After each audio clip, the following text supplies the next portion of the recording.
Situé en plein cœur d'Afrique centrale avec 667 000 km² de superficie et 800 km de côte, le Gabon fait partie du bassin du Congo, deuxième poumon vert de la planète après l'Amazonie.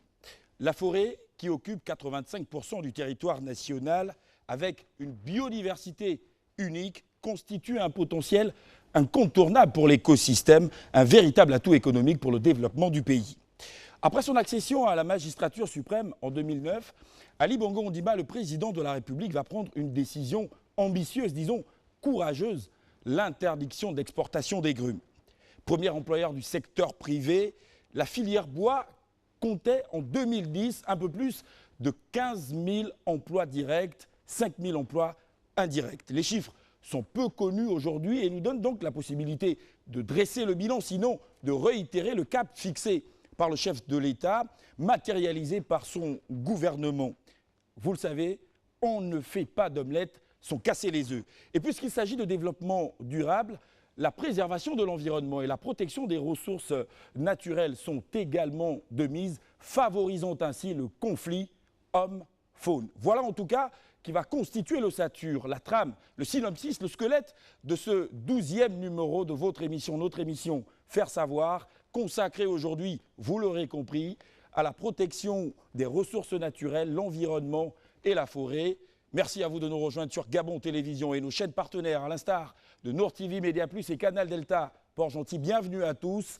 Le ministre Noël Nelson Mason est notre invité ce soir.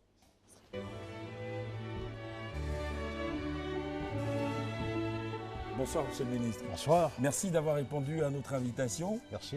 Réunie à l'Assemblée générale ce matin au Caire, la Confédération africaine de football a choisi le Gabon pour abriter la CAN en 2017. Peut-être un mot. Se réjouir avec tous les Gabonais de ce succès. Saluer le fait que le président de la République a eu cette initiative de vouloir accueillir à nouveau la CAN au Gabon a eu raison. Et aujourd'hui, il faut se mobiliser pour que nous puissions cette fois accueillir seul la CAN dans les meilleures conditions. Merci. Un petit mot sur l'actualité, mais nous n'allons pas parler de sport ce soir. Nous allons parler de la forêt, de l'environnement et de la protection des ressources naturelles, votre domaine de compétence. Vous êtes le chef de ce département ministériel. Merci encore d'avoir répondu à notre invitation. C'est moi qui vous remercie. Vous installer, s'il vous plaît. C'est moi qui vous remercie.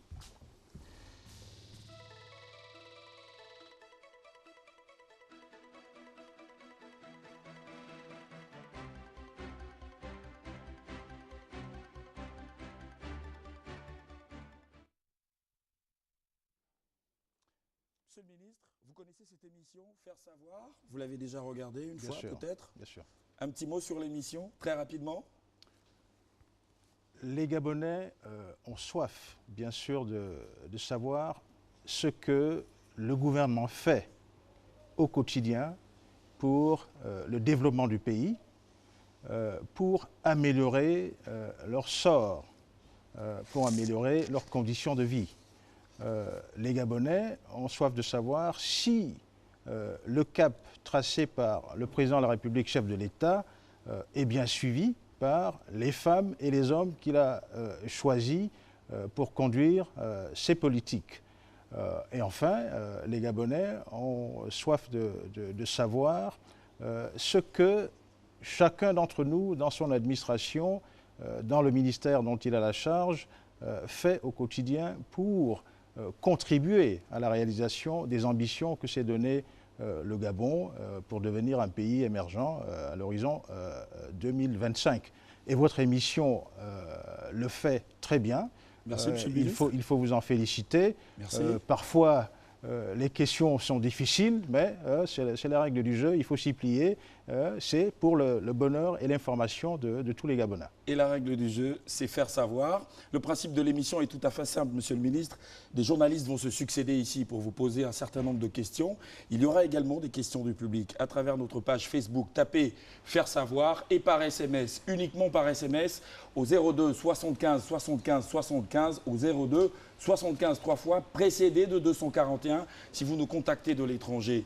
Monsieur le ministre, vous vous souvenez, et je le disais à l'instant, le président de la République, Ali Bongo Ondimba, en accédant à la magistrature suprême, avait pris une décision courageuse et ambitieuse, l'interdiction d'exportation de grumes, 4 à 5 ans après, nous avons interrogé les Gabonais justement sur cette mesure. Voici leur réaction et juste derrière, nous entamons la première série des questions.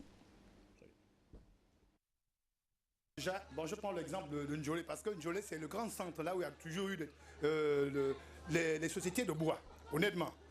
Ce qui est vrai, c'est que depuis l'interdiction du transport des grumes, on a constaté un chômage au niveau de notre ville. C'est-à-dire que lorsqu'on initie ce genre de projet, on se pose la question, au niveau de Njolé, il n'y a pas eu franchement une usine en tant que telle pour générer ces emplois-là, pour la troisième transformation. Si au moins il y aura par exemple une usine de transformation, on aurait pu se réjouir pour le chômage qui voit le jour. Mais par contre, on ne ressent même pas cette troisième transformation parce qu'il n'y a pas des usines qui sont installées au niveau de Njolé. 5 ans après l'interdiction d'exploiter le bois, mais apparemment je vois le bois circuler ici, la pêle-mêle nuit et jour. Bon, celui qui est interdit, c'est qui et qui est permis de transporter ce bois. Donc je vois dans ce Gabon-là, il y a un favoritisme. On favorise d'autres personnes. Toi qui n'as pas assez de côtes, on te fout au balango. C'est ce que je vois.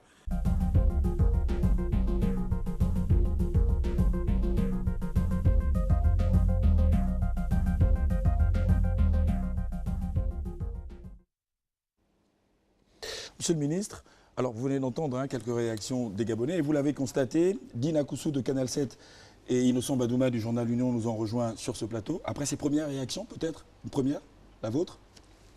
D'abord, il faut rappeler que cette décision du président de la République de 2009 visait une chose. Et avant de poursuivre, je voudrais d'abord rappeler ce que le président de la République disait à la 48e Assemblée générale de la Banque africaine de développement. Il disait ceci, le continent africain, notre continent africain, doit s'efforcer de sortir de la culture de la rente qui fait que nos économies reposent sur l'exploitation des matières premières non transformées et s'orienter vers des économies à valeur ajoutée et diversifiées. Et c'est ce qu'il a fait en 2009 lorsqu'il a pris cette mesure d'arrêt d'exportation des grumes. Vous l'avez dit vous-même en introduction, on ne fait pas d'omelette sans casser les œufs. L'objectif était de faire en sorte que le bois gabonais soit transformé au Gabon, par là, créer de la valeur, créer des emplois, trouver des emplois aux Gabonais, faire en sorte que les Gabonais travaillent sur toute la chaîne, à partir de l'exploitation jusqu'à la transformation du bois. D'accord, et nous allons en parler, voilà. Noël Nelson Messon, tout au long de cette première partie, justement, la mesure justement visant à l'interdiction d'exportation des grumes. Dina, Innocent, vos questions? Oui, monsieur le ministre, vous l'avez dit tout à l'heure, la mesure visait l'accélération de l'industrialisation de la filière bois, la création des emplois, la valeur ajoutée à l'économie. 5 ans après, quels sont les chiffres de cette mesure? Alors, si on prend simplement le secteur de la transformation, en 2009, on a à peu près 81 unités de transformation. En 2014, on en est à 135. À peu près 115 sont dans la première transformation, environ 15 dans la deuxième. Et récemment, vous l'avez suivi, le chef de l'État s'est rendu dans la province de Lobou-Evindo, où il a marqué une escale importante dans l'usine de RFM, Rainforest Management. Et tout à l'heure, nous allons en parler. Une usine de troisième transformation. Donc c'est pour dire que le processus est en marche et il faut maintenant maintenir le cap, faire en sorte que les objectifs visés, qui sont la transformation, l'industrialisation, la création des emplois, surtout, se poursuivent. Il est vrai que ce type de processus fait forcément qu'il y a quelques perdants, mais surtout beaucoup de gagnants, parce que la transformation, l'industrialisation va créer d'autres types d'entreprises dans la chaîne de transformation, et cela va créer des emplois. Nous n'en sommes peut-être pas encore là aujourd'hui, mais on sait que les entreprises qui se sont lancées dans la transformation ont pu déjà imprimer cette dynamique de création d'emplois. Alors, Voilà. Monsieur le ministre, cette Allez-y, dynamique Dina. de création d'emplois dont vous parlez, vous avez dit tout à l'heure que justement cette décision a entraîné des perdants. Ça fait des perdants. Alors, je voudrais tout de suite vous poser la question, c'est de savoir, parce que la fermeture des petits exploitants, c'est quand même la résultante de la décision. Alors, comment, à votre niveau, votre ministère, comment vous procédez pour accompagner ceux-là qui ont été à un moment découragés par cette décision qui a été prise, qui favorise quand même ceux-là qui ont le matériel nécessaire pour transformer le bois. Quelles sont les grandes mesures d'accompagnement, Monsieur le ministre? Alors, première mesure d'accompagnement, ça a d'abord été de faciliter, n'est-ce pas, la transition pour ces petits opérateurs. Comment? Justement. Nous avons mis en place l'initiative d'un bureau d'industrie bois auprès de l'agence d'exécution des activités de la filière bois. Ce bureau était censé justement accompagner les petits exploitants gabonais pour qu'ils puissent répondre non seulement aux besoins de l'aménagement forestier, mais aussi s'arrimer et s'adapter à la nouvelle donne industrielle. Vous dites était censé, Monsieur le ministre. Oui, était censé parce Ça n'a que... pas été le cas. Était censé parce que certains, bien sûr, ont suivi cette dynamique, d'autres ont préféré faire autre chose. Mais ça ne nous empêche pas de maintenir ce cap-là. Et là, nous sommes en train de démarrer un autre projet avec un de nos principaux partenaires, l'Agence française de développement, qui est le projet d'appui à la filière bois. Et à travers ce projet, nous allons à nouveau ramener les petits exploitants gabonais vers cette dynamique d'industrialisation.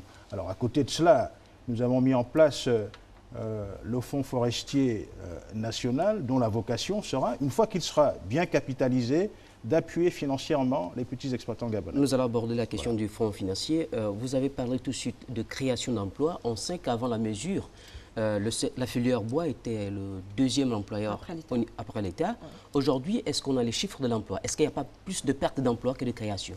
Vous savez, un processus d'industrialisation ne peut pas être évalué de manière définitive 3 ans après. Ce n'est pas possible. À mi-parcours? Vous savez, à mi-parcours, on peut dire que la situation de l'emploi reste relativement stable parce que la filière reste toujours le deuxième employeur du Gabon après la fonction publique. Premier employeur du secteur privé, ça l'est toujours. Oui, il faut l'admettre qu'il y a eu des pertes d'emploi pour diverses raisons, parce que certains opérateurs, dans leur restructuration, ont dû dégraisser, mais aussi parce que la conjoncture internationale, la conjoncture des marchés qui tire l'activité de la filière connaît aussi quelques ralentissements.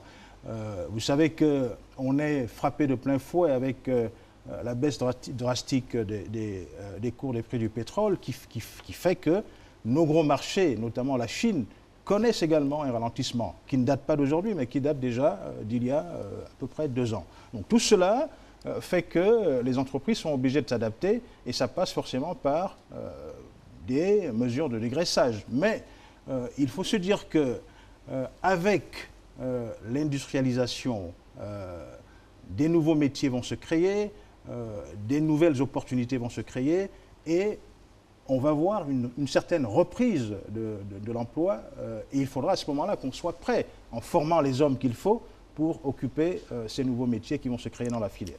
Alors, dernière préoccupation concernant l'emploi. Non, dernière préoccupation. S'il vous plaît, Innocent, je vous en prie, s'il vous plaît, gardez le fil de vos idées. Monsieur le ministre, vous en parlez tout à l'heure. Le président de la République, Ali Bongo Ondimba, était dans la province de Logoué-Ivindo, notamment à Bomao, pour visiter ce qui se fait dans ce sens-là. Notamment, il était à Bomao, dans la Lara, visiter l'entreprise Rainforest Management.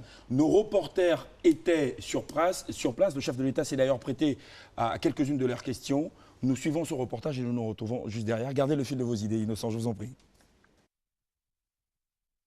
Implanté depuis 2008 en Bomao, dans la province de Logoué-Ivindo, Rainforest Management est spécialisé dans la filière bois. Dans son unité de production industrielle de niveau 3, portes, fenêtres et autres produits dérivés du bois sont produits. Une spécialisation née de l'interdiction de l'exportation des grumes et de l'obligation de la transformation locale du bois décidée en 2009 par le chef de l'État. Cette entreprise-là est vraiment le symbole de la volonté qui a été celle de la nôtre, de voir la transformation s'effectuer dans notre pays.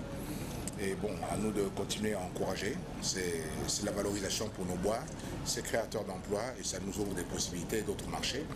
Et puis nous sommes aussi contents de voir que sans cette politique-là, nous sommes soutenus dans la sous-région puisque la plupart des pays aussi vont venir sur la transformation et donc l'interdiction de sortir des bois en grumes. Société malaisienne mais de droit gabonais, Rainforest Management produit journalièrement 300 portes d'une cinquantaine de modèles différents grâce à des unités de production opérationnelles jour et nuit. Il y avait seulement 2 machines de transformation premières années. Deuxième année, on a commencé à 4 machines de production. Après ça, troisième année, on directement ajouté dans les 4 machines, on ajoute jusqu'à 8 machines en même temps, troisième année. Après 6 mois comme ça, on a ajouté encore dans la journée 12 machines, dans la nuit 4 machines. Installé sur près de 2 hectares, Rainforest Management offre plus de 500 emplois et sur un effectif total de 797 agents, 635 sont des nationaux. Je n'avais pas vraiment de métier en tant que tel, mais je remercie l'Éternel. Arrivé ici à RFM, je peux dire aujourd'hui que j'ai déjà un métier d'opérateur chaudière.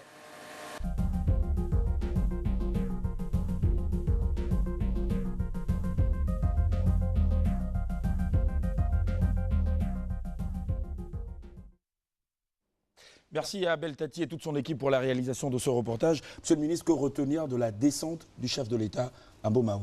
D'abord, pour revenir sur la question de l'emploi, vous avez l'exemple d'une entreprise qui a créé des emplois. RFM, c'est à peu près 800 employés, dont la moitié des Gabonais, 450 Gabonais à peu près. Et vous avez vu dans le témoignage de notre compatriote qui était au chômage, qui a été formé par l'entreprise et qui est aujourd'hui employé. Donc c'est ce type de processus qu'on verra dans la capacité à créer des emplois de la filière à mesure que l'industrialisation va se poursuivre. Alors, le chef de l'État, président de la République, avait tenu par cette visite à marquer son engagement pour cette décision historique qu'il avait prise en 2009 et pour montrer à nos compatriotes que malgré les difficultés qu'il fallait anticiper, bien sûr, le processus est bien en marche et qu'il y a des choses qui se font. On est là déjà avec un exemple d'entreprise qui a cru en cette mesure et qui pense qu'il y a des opportunités. Il y en a combien de ce type sur toute l'étendue du territoire national? Pour l'instant, RFM, au niveau de la 3e transformation, RFM est le tout premier exemple de cette nature. La plupart des entreprises sont encore dans la 1re et la 2e transformation. Là, on est déjà au niveau de la 3e transformation avec une niche tout à fait particulière, c'est-à-dire les portes et les fenêtres. Mais d'autres niches sont tout à fait possibles. Dina, Innocent, justement, à ce propos, beaucoup d'opérateurs économiques estiment que l'État gabonais ne les accompagne pas suffisamment. Tantôt, il y a immixtion de l'homme politique dans la gestion des entreprises en termes de recommandations des employés embauchés, en termes de dons en nature, et cela freine le développement de la filière. Votre question, Innocent? La question, c'est justement que fait l'État pour éviter ça. C'est un homme politique. L'homme politique au centre, au cœur des entreprises, ça freine le développement de la filière. Alors, je vous ai dit tout à l'heure qu'en 2009, nous étions à peu près à 81 unités de production de transformation. On en est à 135 en 2004. Ça veut bien dire que ces investisseurs... En 2014, vous voulez dire? En 2014, oui, tout à fait. Ces investisseurs qui ont accepté de venir investir dans cette filière avaient foi dans ce que l'État avait mis en place, un cadre d'affaires attractif, un cadre d'affaires qui les permet, n'est-ce pas, de continuer à travailler dans la filière. Certaines de ces entreprises étaient déjà installées dans l'exploitation, ont ajouté la transformation à leurs activités avec des investissements additionnels. S'ils ont bien voulu le faire, c'est parce qu'ils ont foi dans ce que l'État a créé pour eux un cadre d'affaires attractif. Maintenant, l'administration dont j'ai la charge, à qui je le rappelle d'ailleurs fréquemment, est là pour accompagner, pour faciliter justement. Parce que c'est le secteur privé qui crée la richesse. Donc il faut l'accompagner, il ne faut pas entraver son action, il faut la simplifier, il faut la rendre lisible, il faut la rendre facilitatrice. Voilà. Monsieur le ministre, voilà. Vous l'avez dit là tout de suite, les unités de formation se sont multipliées. De transformation, pardon, se sont multipliées. On ne peut que nous, en tant que Gabonais, se réjouir de cette situation. Mais après, quelle est quand même la plus-value de ces multiplications de ces unités de transformation en fait? Quelles sont les retombées sur, on va dire, le quotidien des Gabonais? Les Gabonais nous regardent, ils veulent savoir. La première retombée importante, c'est celle que notre compatriote... Ce n'est pas l'exemple... Non, mais écoutez, c'est l'exemple patent de la retombée directe. Voilà un compatriote... Un seul témoignage suffit, monsieur le ministre? Vous savez, c'est un témoignage qui reflète beaucoup d'autres exemples de cette nature, n'est-ce pas? Que vous n'avez peut-être pas filmé, mais ça existe. Je vous disais tout à l'heure que RFM, c'est 800 emplois et c'est 450 Gabonais employés. Je peux citer d'autres exemples. Ce serait bien. La grosse entreprise Rougier, c'est 1500 emplois. La SNBG, qui est notre entreprise nationale, à terme, ce sera à peu près 600 emplois. Donc, vous avez là des exemples de cette nature-là en termes de création d'emplois. La première retombée pour notre pays, c'est d'abord celle-là. Ensuite, il y a le retour que ça va générer en termes de recettes fiscales, en termes de capacité d'exportation, là aussi des recettes douanières pour l'État. Donc voilà, à la clé, la transformation, ce qu'elle va produire pour notre pays. Monsieur le ministre, dans tout ça, que deviennent les PGG, les permis de gré à gré, puisqu'on sait bien qu'il y a des villageois qui étaient des petits exploitants forestiers, qui disposent encore de matériel aujourd'hui, qui n'ont pas pu prendre le train en marche, mais qui ont la volonté de poursuivre dans cette activité économique. Comment les accompagner? Alors là vous évoquez deux problématiques qui sont peut-être liées. Les PGG, ce qu'on appelle les permis de gré à gré, c'était des permis, des concessions forestières qu'on octroyait ou qu'on octroie à des compatriotes qui veulent se lancer dans l'exploitation. Une fois qu'on a une concession forestière, le compatriote peut lui-même avoir des équipements et du matériel pour le faire, ou alors mettre sa concession en fermage avec une entreprise qui a du matériel pour le faire. Ce que nous avons constaté, c'est que beaucoup de compatriotes à qui on a octroyé ces permis de gré à gré ont plutôt opté pour l'option de fermage. Ces permis avaient aussi pour objectif de lutter contre la pauvreté en milieu rural, de permettre à nos compatriotes d'accéder, n'est-ce pas, aux ressources de la forêt, de devenir des exploitants forestiers. Ce qui n'a pas été le cas. Et c'est cela qui nous a amené à lancer un nouveau programme qui s'appelle le programme des forêts communautaires. Ça va être abordé. Voilà. Donc, ça va être au troisième panel. Monsieur le ministre, une autre préoccupation, c'est celle relative à la qualité des emplois. Oui. La plupart des employeurs interrogés sur les sites ou dans les entreprises manquent de mesures de sécurité. C'est-à-dire que les gants, les chaussures de sécurité, les casques, les protège-nez, ils sont vraiment exposés, ces entreprises. L'autre aspect, c'est des journées de travail assez longues, plus de 8 heures de travail par jour, des salaires parfois qui n'atteignent pas le RMM, le revenu minimum mensuel. Alors que pensez-vous de tout cela? C'est des emplois finalement précaires qui sont créés. On ne dira pas que ce sont des emplois précaires. Vous savez, un des problèmes auquel s'est toujours heurté la filière bois, ça c'est bien avant la mesure de 2009 d'ailleurs, c'est le manque de flexibilité du marché de l'emploi. Donc il est tout à fait souhaitable que lorsque nous amorçons un processus comme l'industrialisation, il nous faut un marché de l'emploi un peu plus flexible. Mais flexibilité ne veut pas dire ne pas respecter la réglementation du travail. Et ça, nous y veillons. Lorsque nous constatons des infractions, bien sûr, ces entreprises-là sont sanctionnées. Mais sanctionner l'entreprise ne veut pas forcément dire qu'il faut la fermer, mais on l'amène aussi à mieux se conformer à la réglementation du travail et nous y veillons au quotidien. Alors on va peut-être parler de formation parce que pour développer un secteur comme celui-là, je crois qu'il faut avoir des personnes bien formées. Monsieur le ministre, dans la ville de Boué et dans la province de Logoué-Vindo, il y a justement un projet d'école qui est en construction. Et finalement, on annonçait l'ouverture pour 2014, nous sommes en 2015. Où en est-on avec ça? Alors, ce que je peux vous dire, c'est que l'école des métiers du bois, le chantier avance. Vous pouvez le visiter hein, si vous avez l'opportunité. Ce sera une structure absolument essentielle dans la politique d'industrialisation.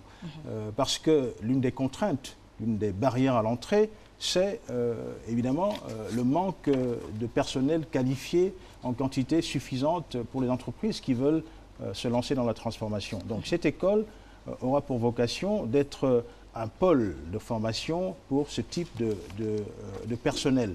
Mais il faut dire aussi que le Gabon dispose depuis plusieurs années déjà d'un réseau de centres d'enseignement technique, de lycées techniques, où il y a des filières des métiers du bois. Donc il faudrait créer des synergies entre la nouvelle école de Boué et ces centres d'enseignement technique et ces lycées qui existent déjà. Et bien sûr avec l'école nationale des eaux et forêts qui forme aussi des personnels d'un certain niveau pour les entreprises. Alors, puisqu'on parle de formation, Monsieur le ministre, nous avons interrogé justement quelques compatriotes au sujet de cette filière, notamment des formations au sein de cette filière. Voici leur réaction et je vous accorde 2 dernières questions. Innocent Edina, s'il vous plaît.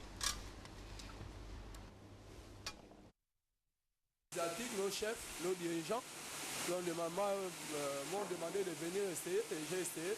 J'ai 4 ans ici. Et c'est être trieur. J'ai travaillé au LAM Gabon. J'ai amené un certificat de travail à RFM. On m'a mis être trieur, mais je suis un machiniste. Conducteur à RFM. Ça fait déjà 4 ans que je suis dans ce métier. Et j'ai appris ce métier ici. Là, j'ai le tir avec les boutons. Je les distribue dans les machines et les Asiatiques sont là pour les scier en planche. Je ne vais pas aller chercher de gauche à droite, faire le vol, tout ça. Il vaut mieux travailler. C'est une bonne chose qu'Ali a fait pour faire venir les Asiatiques et nous créer des sociétés comme ça. Le conseil que je peux donner à mes frères gabonais qui me suivent en ce moment, c'est de ne pas se laisser, de ne pas croiser les bras, car même si à l'école ça n'a pas été, mais en dehors de l'école, ils peuvent aussi avoir des métiers, ils peuvent avoir une chance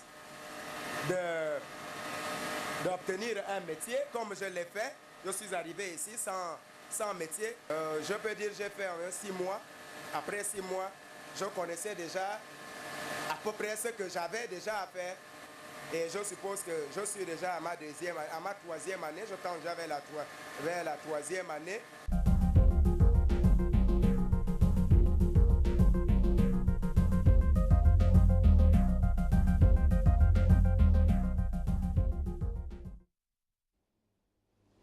Nelson Messon, peut-être conclure sur ce volet, formation au sein de la filière bois. Sur la formation, il faut féliciter les entreprises qui ont compris que ce n'est pas seul l'État qui est responsable de la formation, mais les entreprises peuvent aussi mettre en place leur système de formation. Donc il faut les en féliciter, il faut les y encourager, et il faut qu'il y ait des synergies entre ces systèmes internes aux entreprises et ce que l'État fait dans le domaine de la formation. Mais il faut surtout encourager nos jeunes compatriotes à s'intéresser à ces métiers du bois. Pendant longtemps, les métiers du bois n'étaient pas tout à fait valorisés. Donc aujourd'hui, il faut que nos jeunes compatriotes comprennent que c'est des métiers intéressants, c'est des métiers valorisants. Donc il faut les pousser vers ces métiers-là. Et donc voilà. Nous allons peut-être Deux dernières parler, questions, monsieur Dina le- Innocent, s'il vous plaît. Merci Rodrigue. Nous allons peut-être parler de la zone économique spéciale de Bois à Lastorville. Alors c'est justement après le Conseil de ministres en 2011 délocalisé dans la province de Logouelolo. Le président de la République, Ali Bongo Onigba, annonce la construction de cette zone. Finalement, monsieur le ministre, où en est-on? Est-ce que ce n'est pas un éléphant blanc? Non, ce n'est pas un éléphant blanc parce que des zones économiques... Il n'en a pas tout l'air, monsieur le ministre? Des zones économiques de cette nature-là ne se créent pas par un claquement des doigts.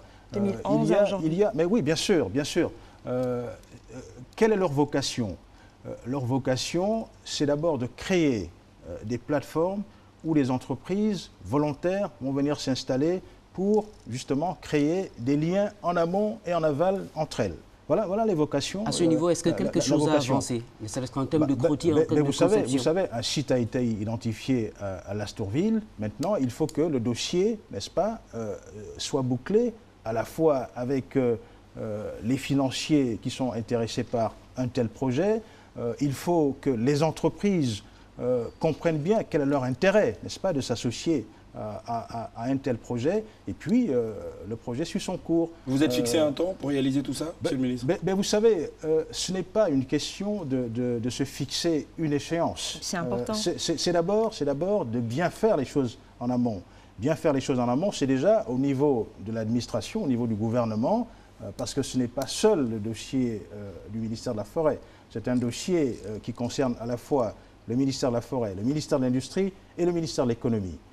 Donc il y a ces consultations, ces concertations qu'il faut maintenir. Qui n'ont pas pu se faire en 4 ans, c'est ça, monsieur le ministre? Écoutez, ce n'est pas qu'elles n'ont pas pu se faire en 4 ans.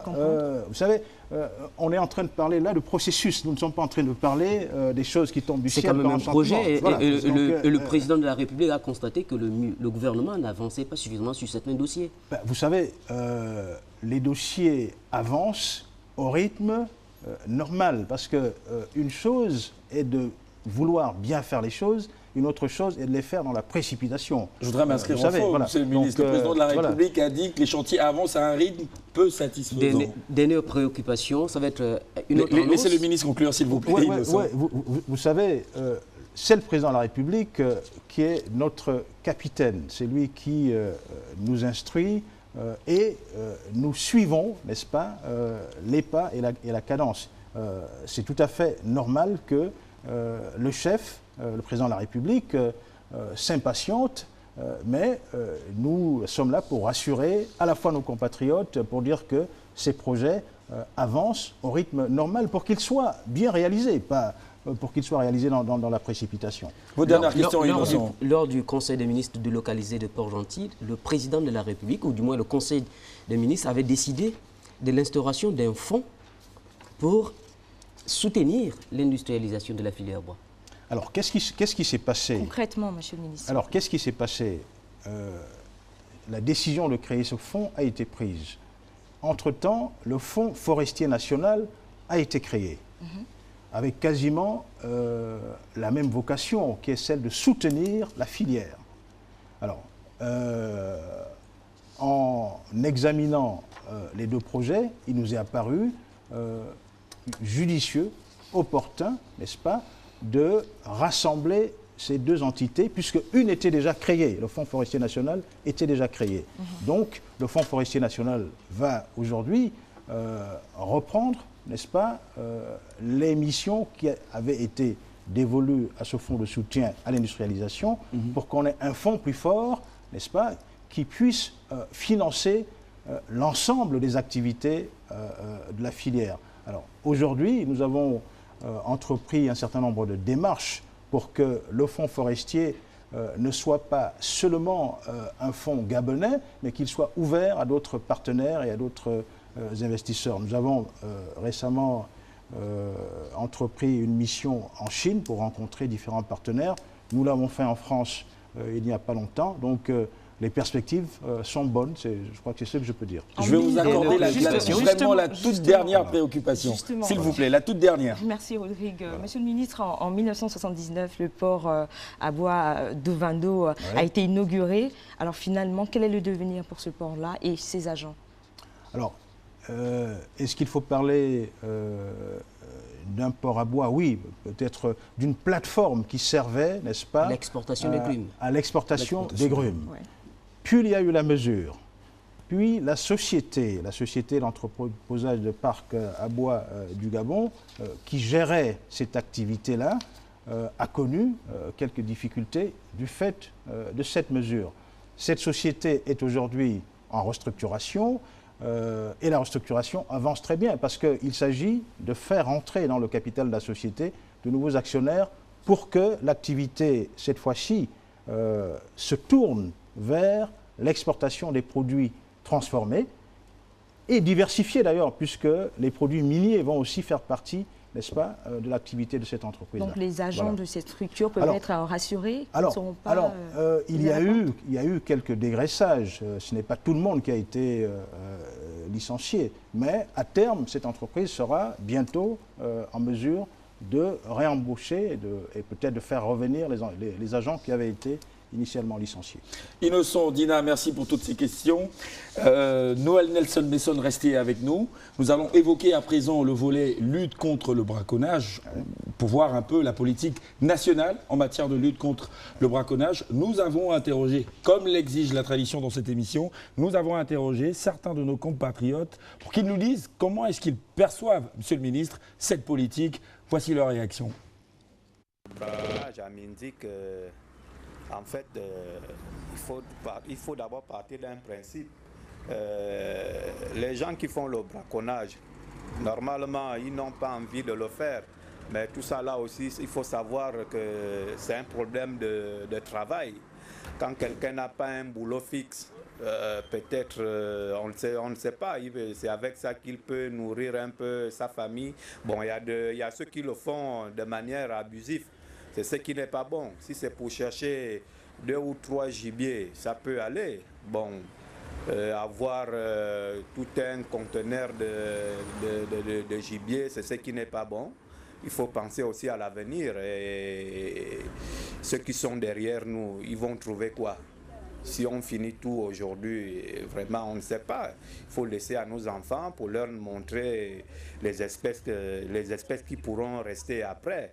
Pour qu'eux aussi, ils ont quand même une idée de l'avenir. Parce qu'il y a des bêtes qui sont déjà en voie de disparition.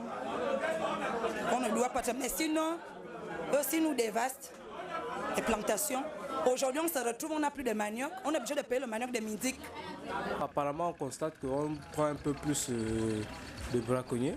Peut-être dans le mois, on peut avoir deux arrestations selon les braconniers sur un peu les domaines comme l'ivoire et le gibier. Bon, moi, depuis que je suis ici, j'ai constaté qu'il y a eu une seule arrestation. On a pris au moins, je crois, beaucoup d'espèces. En fait, il faut comprendre les problèmes des populations éloignées de Libreville ou de la capitale. Ils ont un taux de problème. Beaucoup font de l'agriculture qui n'arrive pas à aider tout le monde. Beaucoup sont obligés de chasser. Voilà. Alors là, leur demander de stopper aussi facilement alors qu'il n'y a pas, comment dirais-je, il n'y a pas un truc qui est mis en place afin qu'ils puissent subvenir à leurs besoins. Vous comprendrez que le problème des braconnages sera difficilement résolu au niveau du Gabon.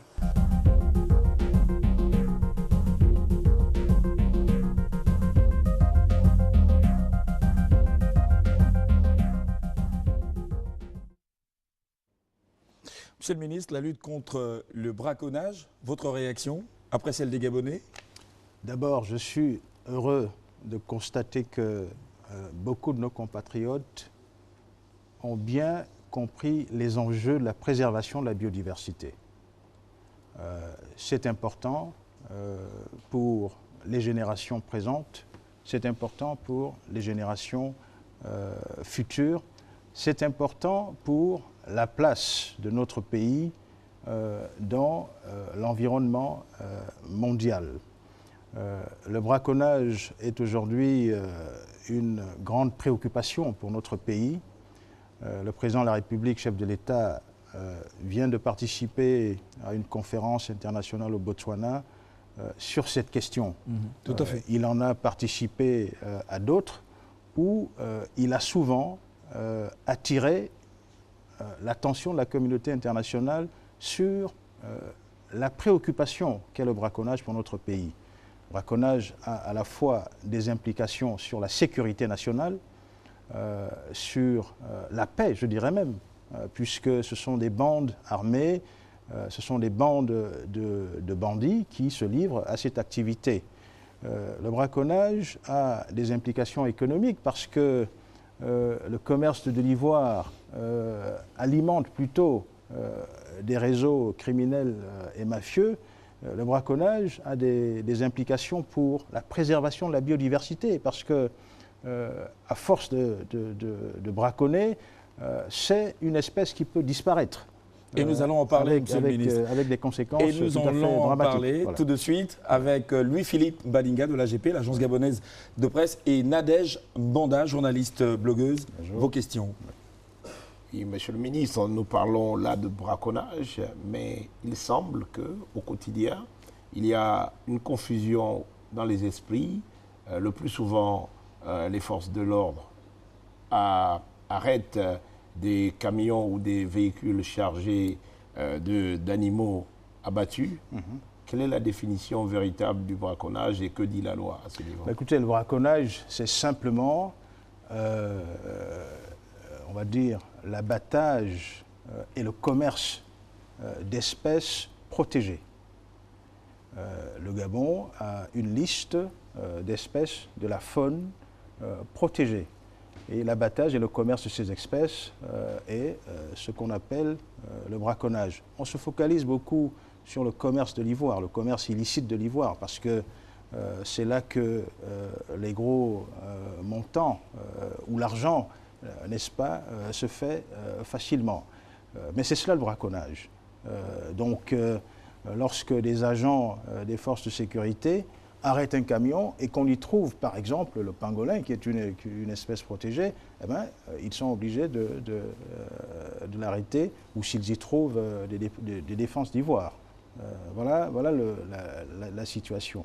Alors, vous avez maintenant plusieurs niveaux, comme je le disais tantôt. Vous avez des réseaux qui sont organisés, des réseaux criminels qui sont organisés, armés avec des fusils d'assaut, des fusils automatiques. Nos éco-gardes ont essuyé parfois des tirs de ces braconniers. Donc c'est vous dire à quel point, n'est-ce pas, ces réseaux sont arrivés pour parvenir à leur fin. Après, il y a ce qu'on peut appeler le petit braconnage, n'est-ce pas, qui tourne autour du commerce de la viande de brousse, parfois avec des espèces protégées.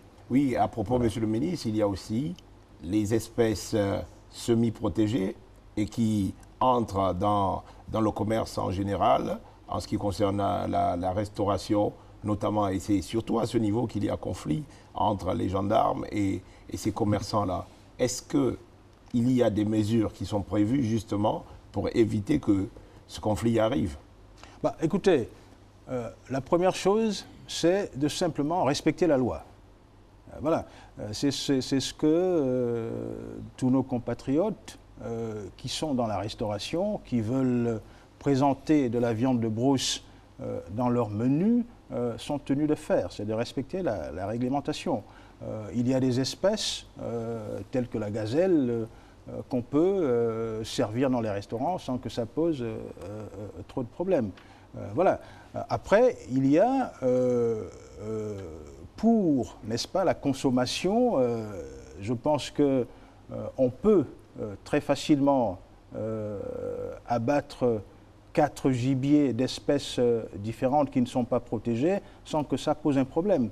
Mais c'est lorsque on commence à se livrer à un commerce à grande échelle, il est clair que si on arrête quelqu'un avec une centaine de gazelles dans sa voiture, ça commence à poser un problème. Pas seulement un problème de braconnage, mais aussi parce que le commerce de la viande de brousse, de cette manière-là, peut avoir des implications sur la santé, parce que la chaîne de froid n'est pas respectée, et cela peut avoir d'autres conséquences. Oui, si tu permets, Nadège, oui, vous avez parlé de chaîne de froid, Monsieur le ministre, oui. il y a aussi une préoccupation, peut-être celle de la traçabilité. C'est-à-dire si les chasseurs pouvaient déclarer auprès des services compétents leurs produits de chasse, peut-être qu'il y aurait ensuite la traçabilité et éviter certainement ce problème. Est-ce que vous y avez pensé? Mais vous savez, c'est tout cela qui fait partie de la réglementation. Et c'est tout cela à quoi les promoteurs, les restaurateurs et autres doivent se conformer.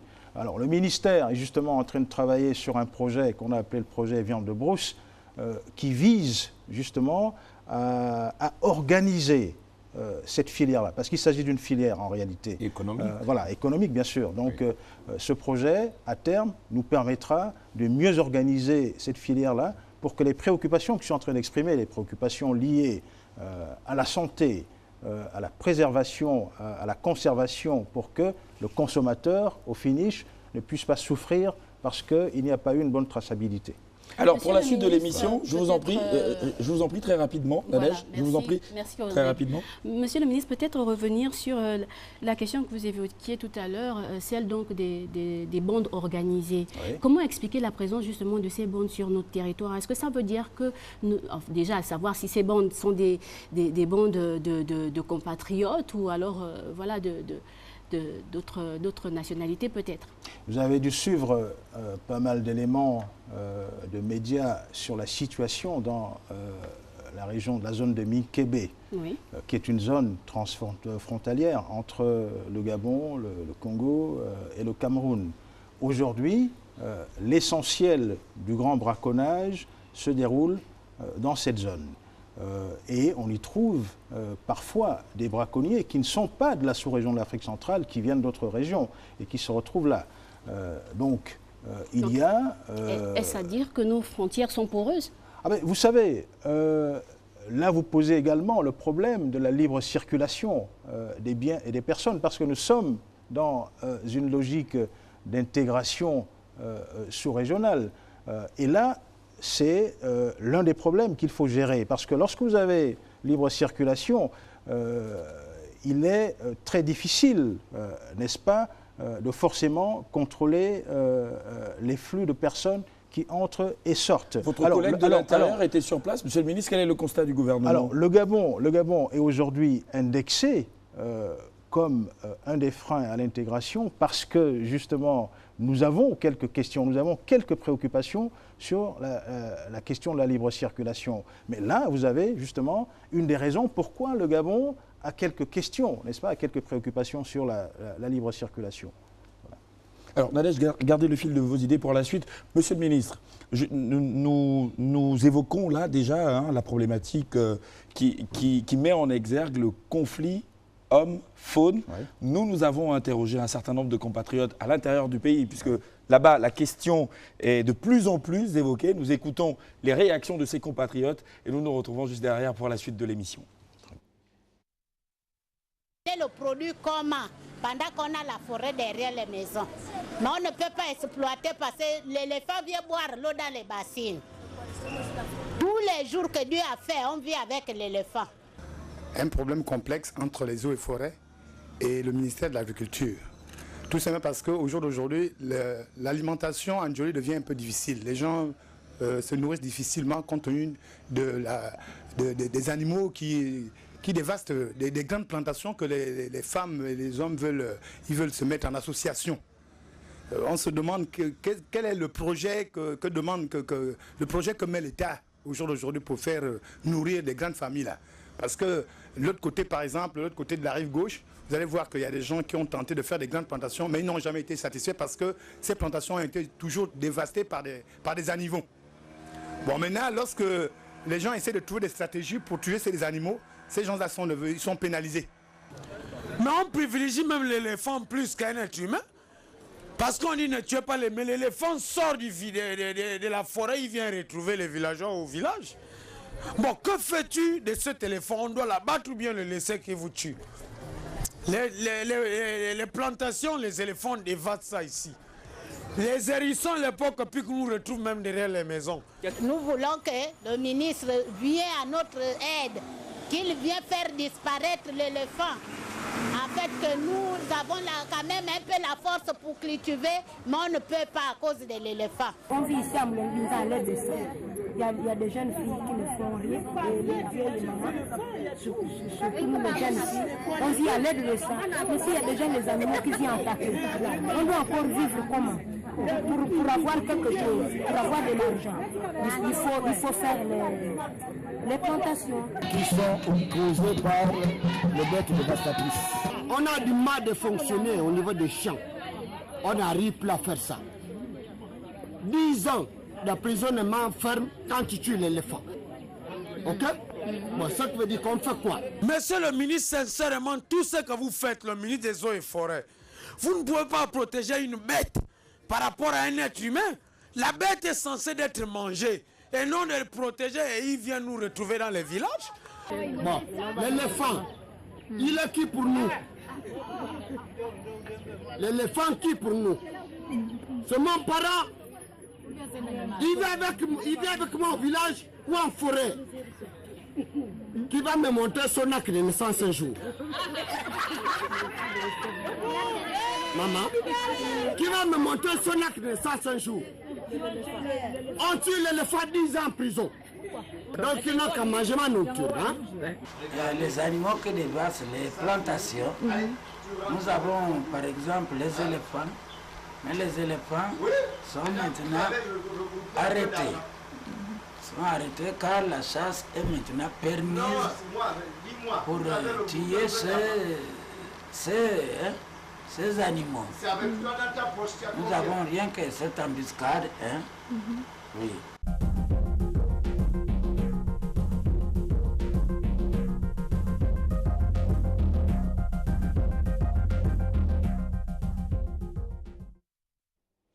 Monsieur le ministre, des propos assez insolites.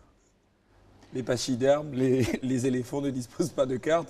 Vous voyez un peu la perception qui est celle de vos compatriotes au niveau de l'intérieur du pays. C'est donc l'occasion justement de leur envoyer un message, mais aussi de présenter la politique nationale en matière de préservation de la faune. Bon, ce ne sont pas des propos insolites. C'est des propos qui traduisent l'exaspération et la frustration de nos compatriotes face à un problème qui touche à leur quotidien, à leur vie, à leur survie, je dirais même. Vous savez, le président de la République, le chef de l'État, récemment à Makoko, a dit qu'il a été élu par les Gabonaises et les Gabonais. Il a été élu pour préserver les Gabonais, pour s'occuper des Gabonais et pour faire en sorte que le développement du pays soit au mieux des Gabonais. Et je voudrais dire à la dame, à notre compatriote, que le ministère dont j'ai la charge, la responsabilité que le chef d'État m'a confiée, est justement d'essayer d'apporter des réponses à ces problèmes qui sont des problèmes très très difficiles. Que dire, monsieur le ministre? Oui. Monsieur le ministre, est-ce que quand on écoute, on vous écoute, mais avant on écoutait les compatriotes, est-ce qu'on ne peut pas dire que finalement le gouvernement a échoué? Alors, on ne peut pas échouer face à un problème qui a toujours existé, oui, qui existe et qui existera.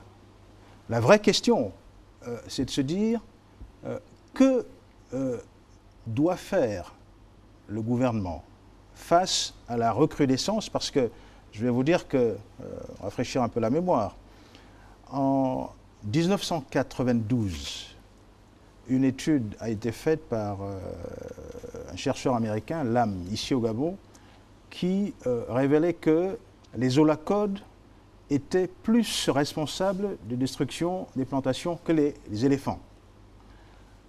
En 1996, une autre étude montre que la surface totale détruite par les éléphants dans toutes les surfaces cultivées au Gabon était de 0,75%. Donc c'est dire qu'il y a eu, entre cette période et maintenant, une recrudescence, n'est-ce pas, du problème. Pourquoi? Pour plusieurs raisons.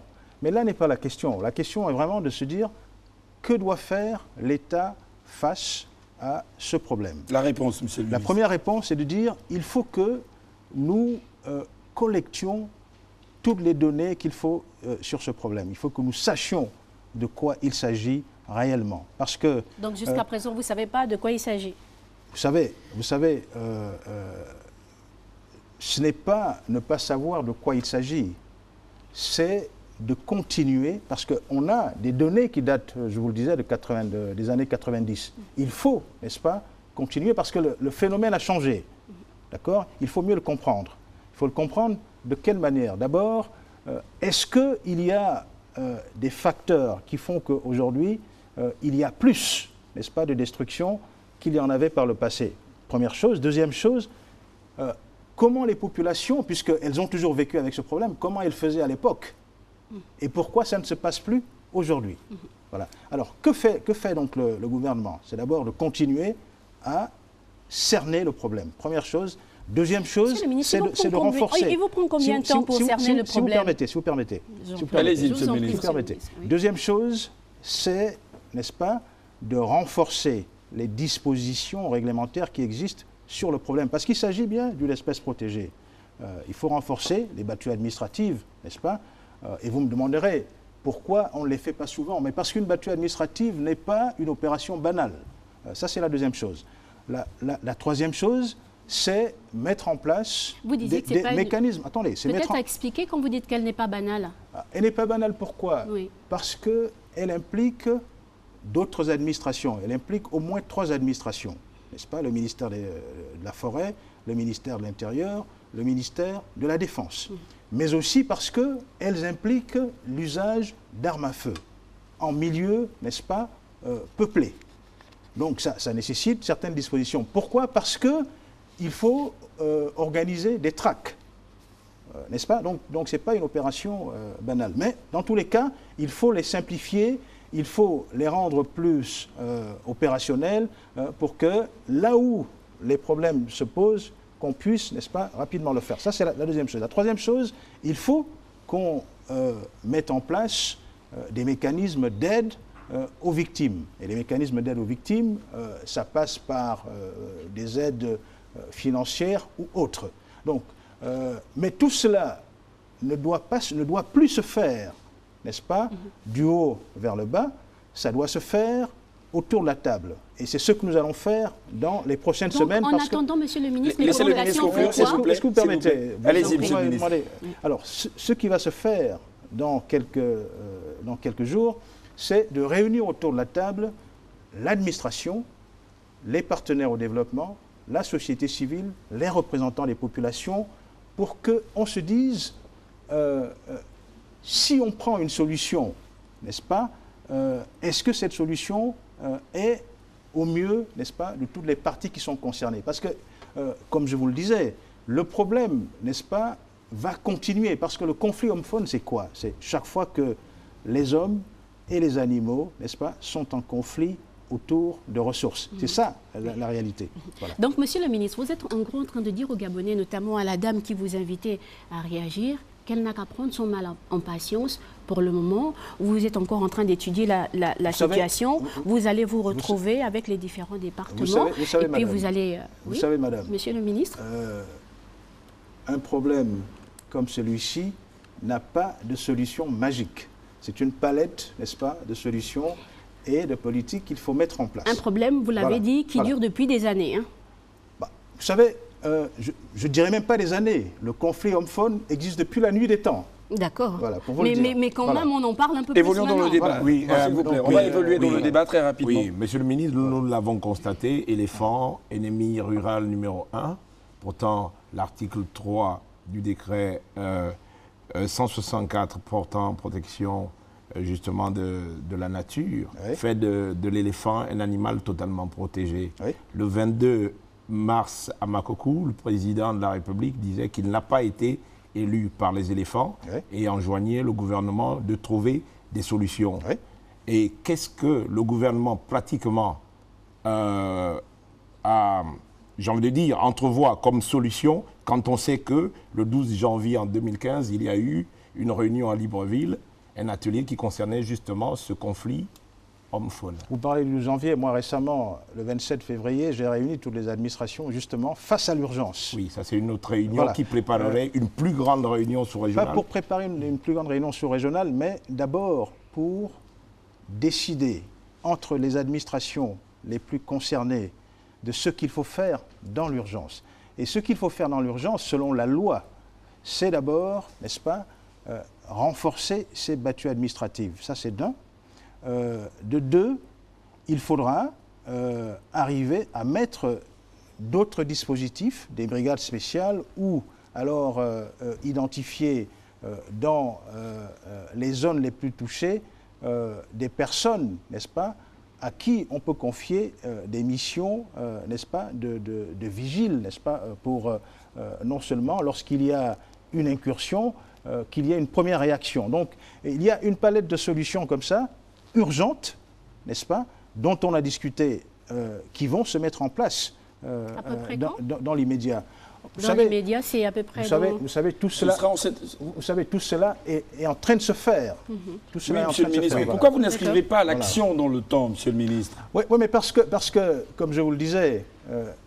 Est-ce que cette situation va trouver des solutions en 2015? Une action comme celle-là ne commence pas maintenant pour s'arrêter, parce que c'est un problème qu'on aura à gérer pour les années à venir, pendant très longtemps. Mais dans ce cas, solution palliative. Il faut déjà... il y a en réalité deux types de stratégies. Il y a ce qu'on appelle la prévention, et puis il y a ce qu'on appelle la gestion. La prévention, c'est quoi? C'est de faire en sorte que les populations puissent arriver, n'est-ce pas, à développer ou alors à internaliser des stratégies qui leur permettent, n'est-ce pas, de pouvoir réagir.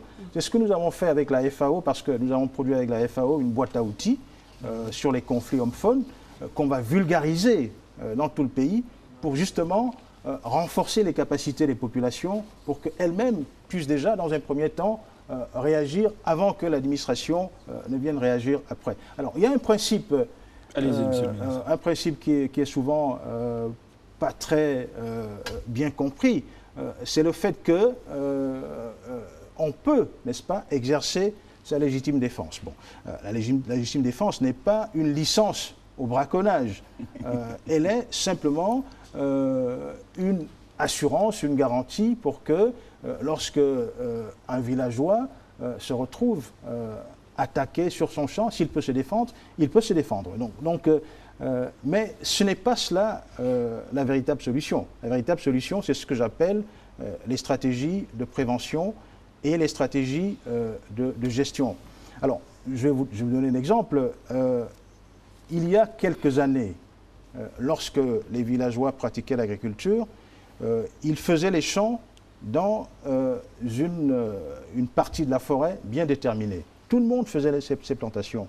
Et après, les villageois s'organisaient pour faire des gardes autour de ces plantations-là pour éloigner les éléphants. Pourquoi ça ne se fait plus?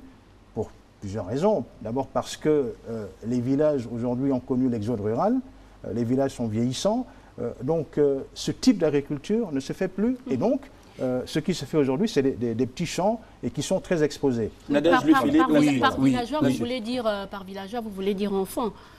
Vous voulez dire enfant, vous voulez dire jeune, puisque vous parlez de l'exode rural et vous dites que désormais les villages se font vieillissants. C'est-à-dire que c'est les personnes âgées qui restent. Donc, de ce fait, elles ne peuvent pas assurer justement ce mode de surveillance. Venons-en à la question. Donc, vous êtes en train de dire que si aujourd'hui on avait des jeunes dans les villages, on demanderait par exemple à des adolescents, des gens qui doivent aller à l'école, de veiller toute la nuit pour éviter que les éléphants viennent comme solution? Madame, ce n'est pas cela. Je suis en train de vous dire ce qui avait comme solution, ce qui avait comme pratique, ou ce qu'il y avait comme option. Ce n'est pas la seule option. Hein. Oui, nous avons bien compris, Monsieur le ministre, occasion nous allons évoluer dans le débat des parcs nationaux. Voilà. Et les parcs nationaux sont le lieu où, je veux dire, il n'y a quasiment pas de conflit homme-faune quand on observe, par exemple, la Lopé, un bel exemple d'habitation entre l'homme et les animaux. Je pense qu'on est en train d'avancer vers cela. Mais en réalité, comme je vous le dis, certains pays aujourd'hui parlent d'ailleurs de la coexistence entre l'homme et la faune. Ça se fait à la Lopé. Mais mais vous savez, comme je le dis, le conflit, n'est-ce pas, est quelque chose qui est permanent. Chaque fois qu'il y aura une concurrence sur une ressource, il y aura conflit, n'est-ce pas? Qu'est-ce qui s'est passé aussi? C'est que l'exploitation forestière a touché certains arbres qui servaient de nourriture aux éléphants. Les éléphants, ne trouvant plus ces arbres-là, se sont rapprochés des villages. Donc, ce qui nous a amené à interdire, n'est-ce pas, l'exploitation de ces arbres-là pour les régénérer et espérer à ce moment-là que les éléphants retrouvent leur milieu naturel. Donc il y a une série de mesures, de processus qui doivent reprendre cours, n'est-ce pas, pour que chacun, qu'on ait un équilibre entre l'homme et la faune qui a existé à un moment donné. Cet équilibre n'a jamais été parfait, mais il a existé à un moment donné. Oui, je voudrais parler d'un autre sujet, si tu permets, Nadège. Oui, très rapidement. Voilà, parler de la réinsertion des Soyez un tout petit peu galant aussi de temps à autre. Donc voilà, peut-être revenir, s'il vous plaît, monsieur le ministre, sur les aires. On va écouter très rapidement. Oui, la préservation et la réintroduction des espèces en voie de disparition. Récemment, il y a eu des articles qui parlaient du retour du lion, certainement, dans le Haut-Ogooué. Mais vous savez, l'exemple de ce lion qui a été filmé dans le parc des plateaux Batéké signifie justement que la préservation de la biodiversité est quelque chose d'important. Donc ça veut dire que quelque part, il a existé des lions au Gabon qui ont peut-être disparu du fait du braconnage, on ne le sait pas. Mais c'est important aujourd'hui, n'est-ce pas, de comprendre que la préservation de la biodiversité est très très importante. Donc on va suivre un peu l'évolution de cette découverte et voir s'il n'y a pas d'autres lions dans les environs et voir si ce qui a pu se passer dans les années antérieures. C'est un tout petit peu galant, lui, Philippe. On va donner la parole rapidement à Nadège. Merci, Rodrigue. Allez-y, Nadège. Monsieur le ministre, en parlant des aires protégées, et même des espèces protégées également, en parlant donc des aires protégées, nous avons donc les parcs nationaux, nous avons également les réserves. Je voulais savoir, en ce qui concerne donc les espèces protégées, est-ce qu'on peut avoir un certain nombre on peut avoir un certain chiffre des différentes espèces protégées? Est-ce que c'est possible? Ce n'est pas une cote? J'espère que non. Alors, là, vous me posez une question difficile parce qu'elle est au cœur des efforts actuels pour justement recenser ces espèces-là, à commencer par l'éléphant qui est aujourd'hui au cœur de tous les enjeux du braconnage. Justement, monsieur le ministre, parlons de l'éléphant. La dernière évaluation pour savoir le nombre d'éléphants au Gabon, elle remonte à quand à peu près? Alors, en 2004, on chiffrait le nombre d'éléphants aux alentours de 60 000 par là. Alors, on sait aussi que entre cette période et sensiblement 2012-2013, il y a une population d'environ 14 000 éléphants qui ont été tués du fait du braconnage. Donc aujourd'hui, on peut situer la population d'éléphants au Gabon entre 45 et 50 000. Certains de vos collaborateurs m'ont pourtant parlé de 20 000. 20 000 peut-être dans la zone de Minkébé, qui concentre la plus grande partie de ces éléphants, oui. Parce que, effectivement, si dans Minkébé, on avait environ 40 000 et qu'il y ait 14 ou 15 000 qui aient été tués du fait du braconnage, donc on tombe à peu près dans ces eaux-là. Monsieur le ministre, une autre espèce menacée, du côté de la flore cette fois-ci, le Kevazingo, dans le nord. Oui. On parle d'un trafic de cette essence. On parle aussi, j'ai envie de dire, d'une entente complice entre des opérateurs chinois et des populations rurales. Venons-en à la question, oui, Philippe. J'y arrive parce que simplement, il y a un marché légal, celui de la vente aux enchères de ce bois illégal. Alors là vous évoquez plusieurs problèmes qui sont peut-être liés. Alors, le premier problème est comment réguler l'exploitation et le commerce d'une espèce emblématique comme le Kevazingo. Alors, ce que nous avons fait, c'est la soumettre à une autorisation spéciale. Comme vous le savez, tous les bois doivent être transformés.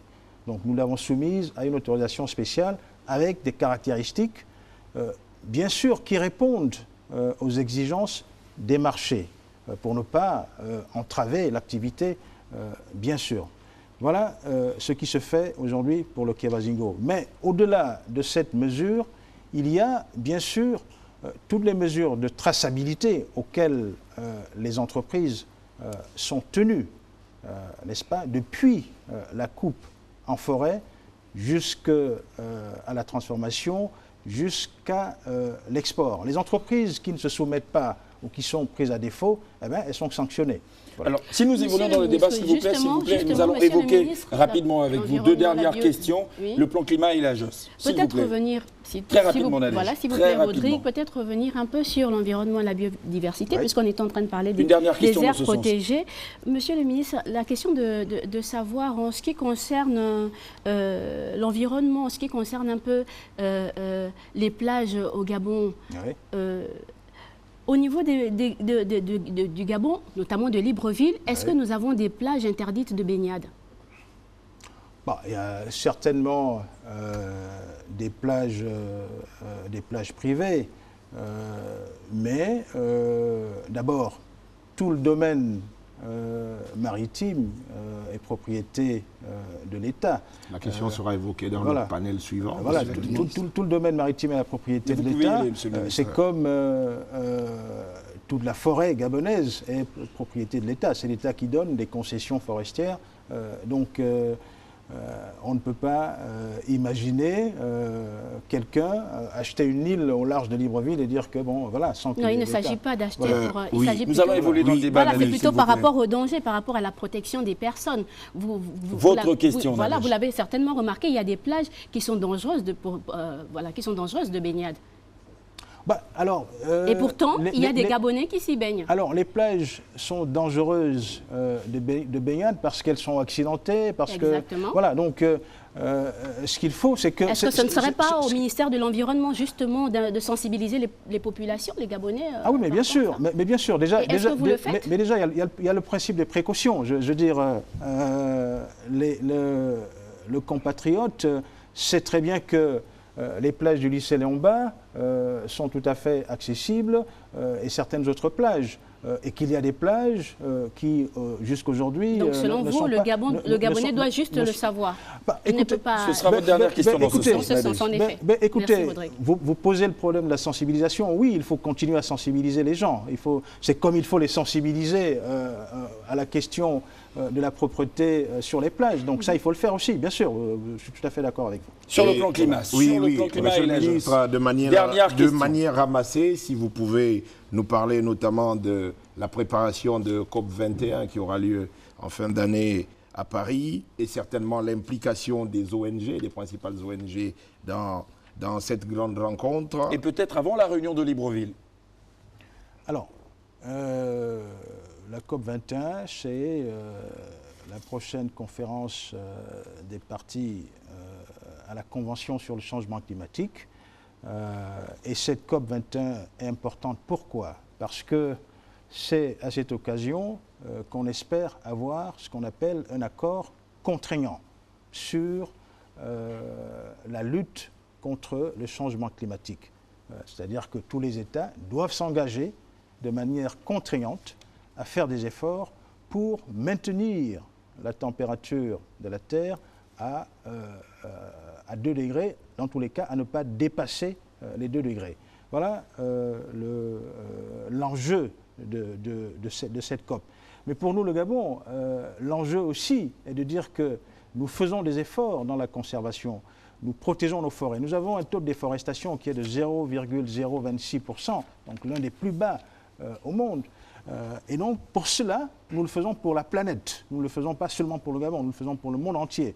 Et donc, pour cela, nous méritons quand même d'être récompensés pour ces efforts. Donc, c'est un autre enjeu pour nous à l'occasion de cette COP. Alors, comment nous nous y préparons?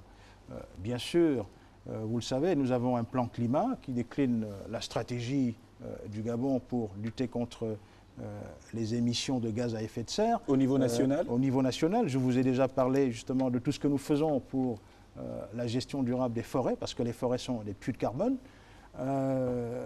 Nous avons préparé déjà 2 communications nationales qui sont des obligations au titre de la Convention. Nous sommes en train de finaliser la 3e communication, donc nous sommes à jour. Et très récemment, nous venons justement de soumettre ce qu'on appelle notre contribution nationale. Et c'est cette contribution nationale-là qui décline, n'est-ce pas, notre ambition, nos engagements lorsque nous irons à la COP 21 à Paris.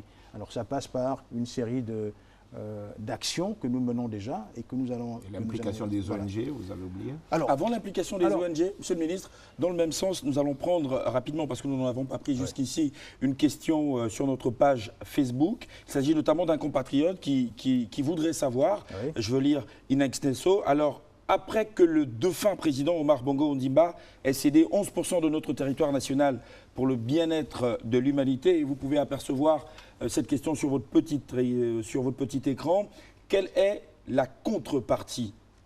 Quelle est la contrepartie? Alors, poser la question en termes de contrepartie, c'est peut-être pas...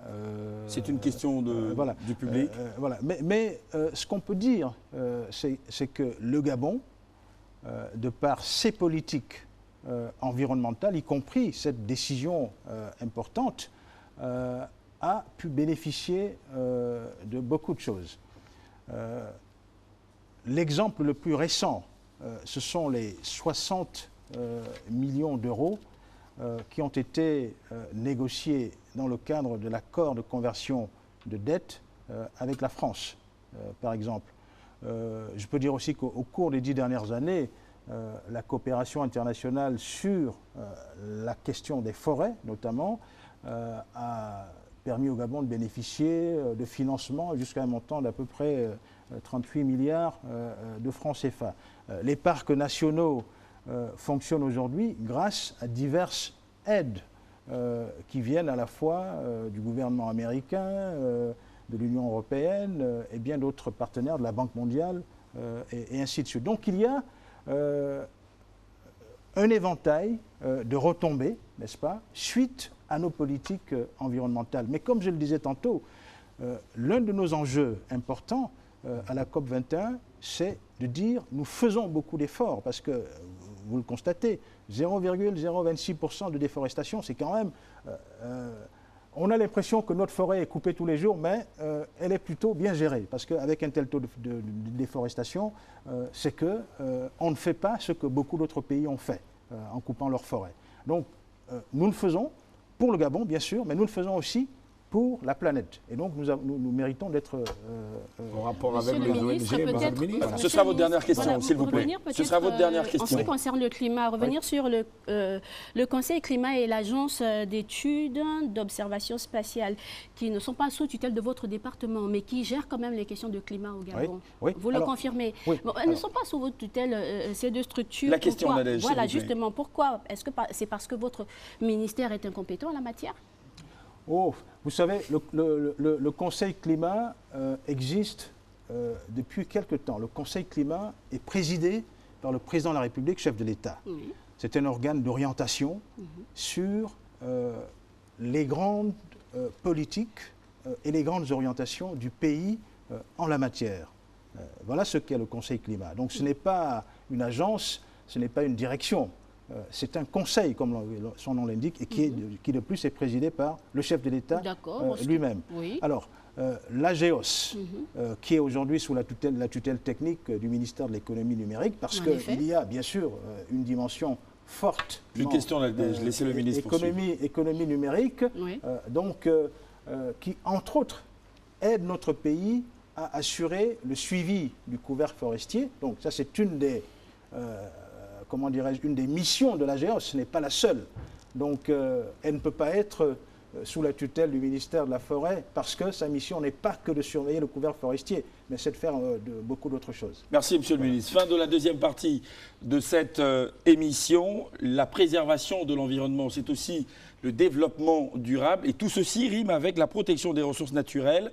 Nous avons interrogé un compatriote qui travaille dans votre ministère, qui est par ailleurs spécialiste des questions environnementales, Landry Bernard Ponzou, notamment sur l'environnement et le développement durable. Nous allons l'écouter pour la dernière partie de cette émission. Nous nous retrouvons juste derrière avec le dernier panel. Quand on parle de l'environnement, c'est cet ensemble, c'est ce milieu-là, c'est un ensemble de milieux ou d'écosystèmes qui nous entourent, tels que l'eau, la terre, les forêts, ainsi de suite. Tout ça, c'est de l'environnement. On parle tout simplement pour une bonne compréhension des uns des autres. C'est ça notre milieu. Notre milieu, c'est notre environnement. Et cet environnement, il y a un grand nombre d'espèces qui y vivent. Et puis après, il y a une répartition en termes de biotopes, en termes d'écosystèmes. Donc, quand nous parlons de protéger l'environnement, c'est que nous protégeons ces écosystèmes. Donc, des écosystèmes avec des espèces spécifiques qui méritent une protection. Mais l'ensemble, nous le faisons pour l'homme. DCE, qui veut dire tout simplement Direction centrale d'environnement, nous pouvons aussi les consigner en termes comme vous avez vu aujourd'hui, des CAF ou tout ce qu'il y a comme Direction centrale de ressources humaines. Les missions, elles sont assez simples. C'est de rapprocher la Direction générale de l'environnement des administrations techniques compétentes. Le Gabon, sur cette page en matière d'environnement, veut être vraiment le leader. Et ça, on peut le dire, nous sommes vraiment les leaders là-dessus. Parce qu'en Afrique, parce que quand vous regardez aujourd'hui la façon dont nous menons les études d'impact, même si c'est en termes de training, mais il y a beaucoup de considérations en matière de protection de l'environnement.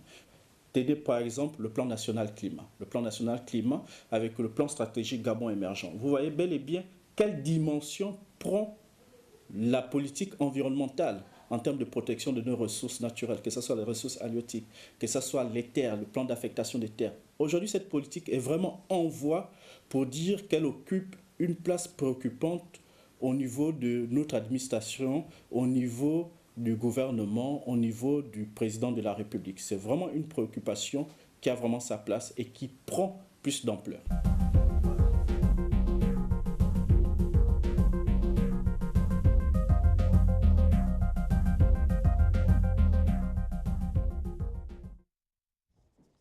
Monsieur le ministre, vous l'avez constaté, Tatiana Miko et Guy Ndangobian de Gabon Télévision nous ont rejoints pour la dernière partie de cette émission. Peut-être une première réaction?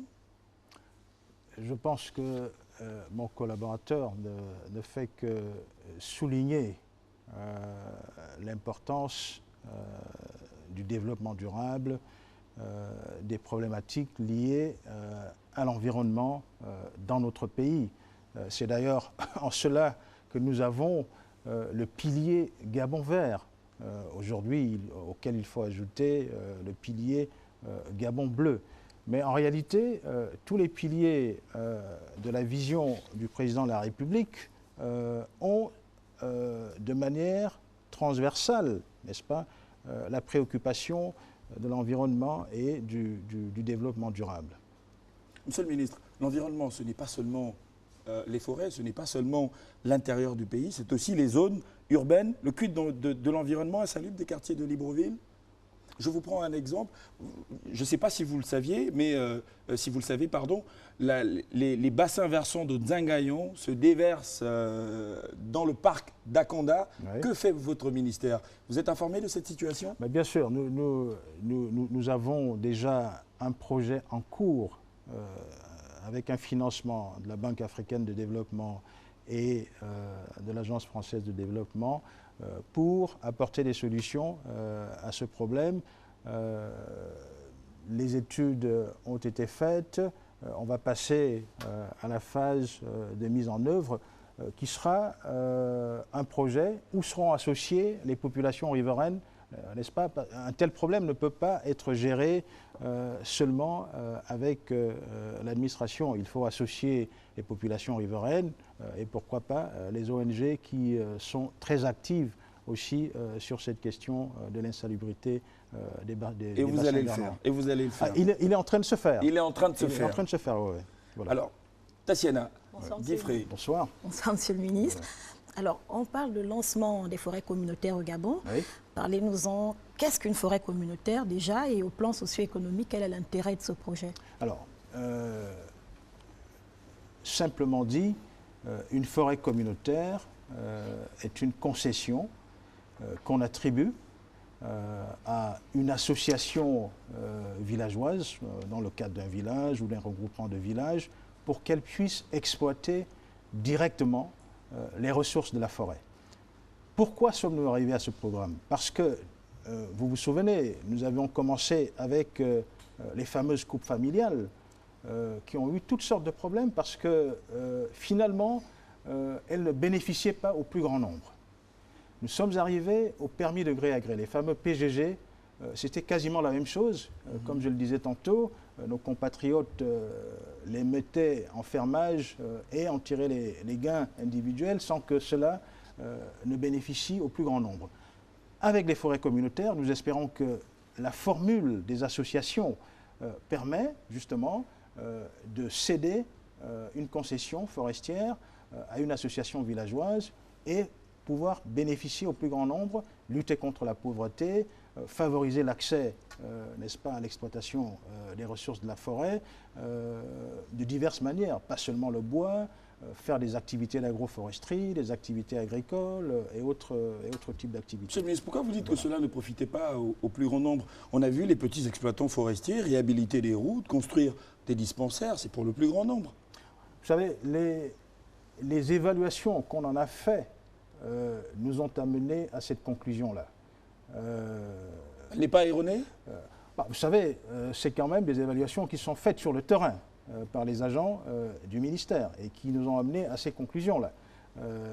Sinon, on aurait maintenu, n'est-ce pas, ces deux programmes.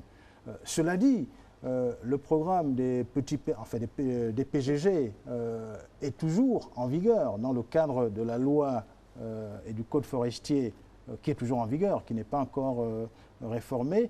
Donc ces permis-là ou ces demandes-là, on les traite un peu au cas par cas. Mais en réalité, ce que nous souhaitons aujourd'hui, c'est de progresser vers les forêts communautaires que nous pensons être la meilleure formule pour bénéficier. Monsieur le ministre, ça veut dire quoi au cas par cas? C'est l'occasion de donner un message justement à tous ceux qui évoluent dans le secteur, qui souhaiteraient revenir, qui n'ont pas pris le train en marche. C'est-à-dire qu'il y a un certain nombre de cas qui, légalement, méritent d'être traités parce que soit des gens avaient déjà s'étaient acquittés de leurs taxes dans le cadre de ces attributions, ou bien certains avaient déjà commencé leurs exploitations au moment où il a été décidé, n'est-ce pas, d'arrêter ces permis-là. Donc nous allons examiner cette situation-là. Il y a de l'espoir. Voilà. Mais, comme je le dis à nouveau, c'est vraiment les forêts communautaires qui pour nous, présentent la meilleure option pour que ce type de permis bénéficie au plus grand nombre. Guy Frey, Tatiana, vos questions? Ministre, une étude réalisée par les chercheurs du CNRS et de l'Université de Nantes a révélé que nos 800 km de côtes sont extrêmement vulnérables, puisqu'on parle de 27 mètres d'érosion côtière. Alors, face à cette situation, que fait l'État? Écoutez, il faut d'abord dire que l'érosion côtière est, en ce qui concerne le Gabon, la résultante des activités humaines, notamment la surexploitation du sable. Voilà. D'abord, nous avons pris la mesure d'arrêter ces exploitations de sable. Mais on constate tout de même toujours qu'il y a la vente toujours de ce sable, ce même sable. Mais je pense que juste là, à côté, au charbonnage, on voit des camions de sable. Je pense que le secteur est régulé aujourd'hui. Je pense que les zones qui avaient été identifiées comme des zones vulnérables, fragiles, aujourd'hui ne font plus l'objet de ce type d'exploitation. Ça a été décidé, c'est arrêté. Le nord de Libreville, c'est cela. Alors, comme option, il y a d'abord la reconstitution naturelle des bancs, n'est-ce pas?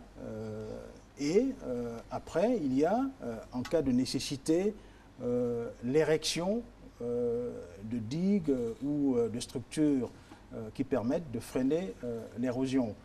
On peut aussi penser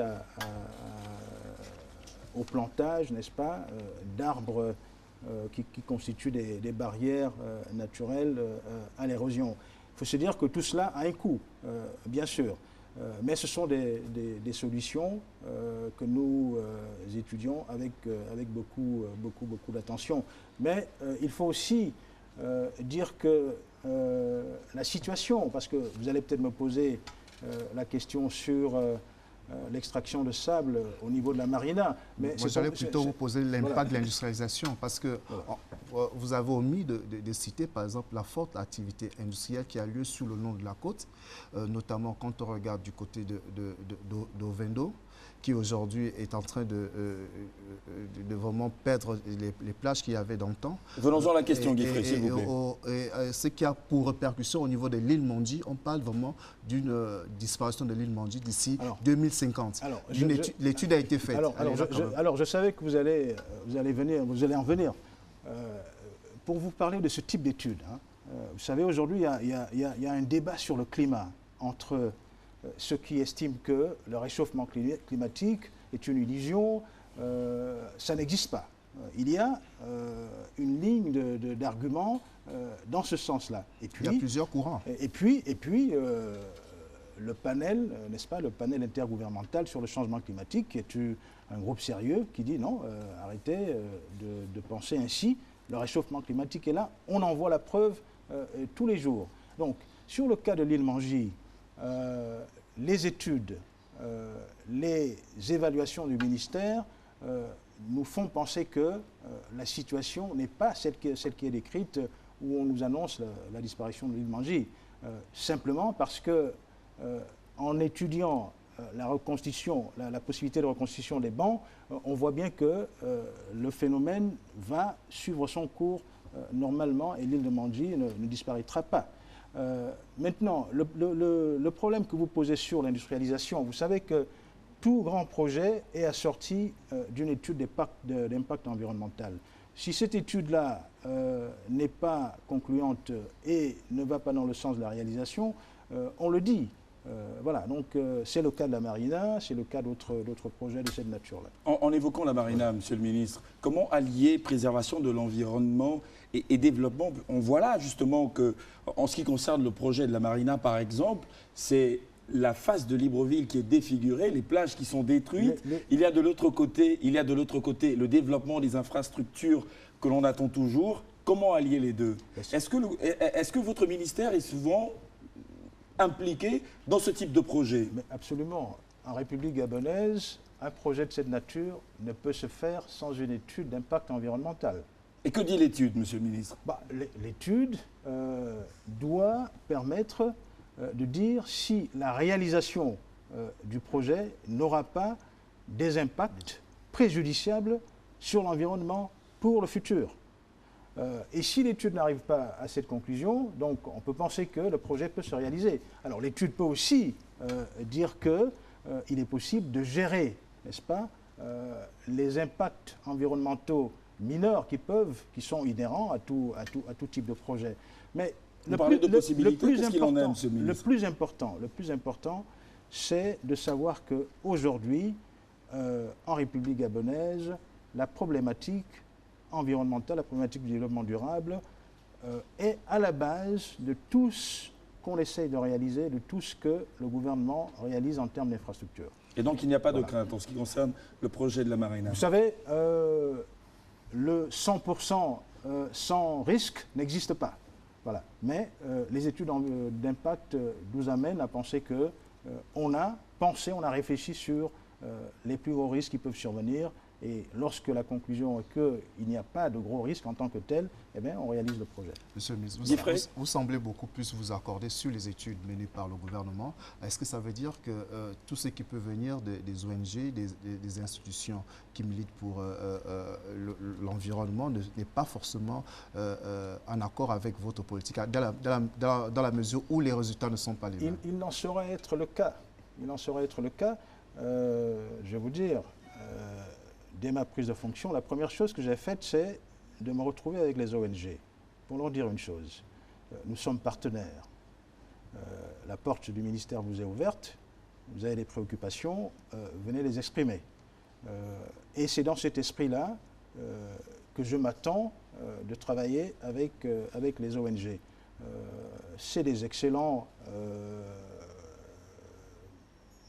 acteurs, n'est-ce pas, pour révéler les préoccupations que l'administration peut ne pas voir à un moment donné. Donc le développement ne peut plus se faire uniquement avec l'État.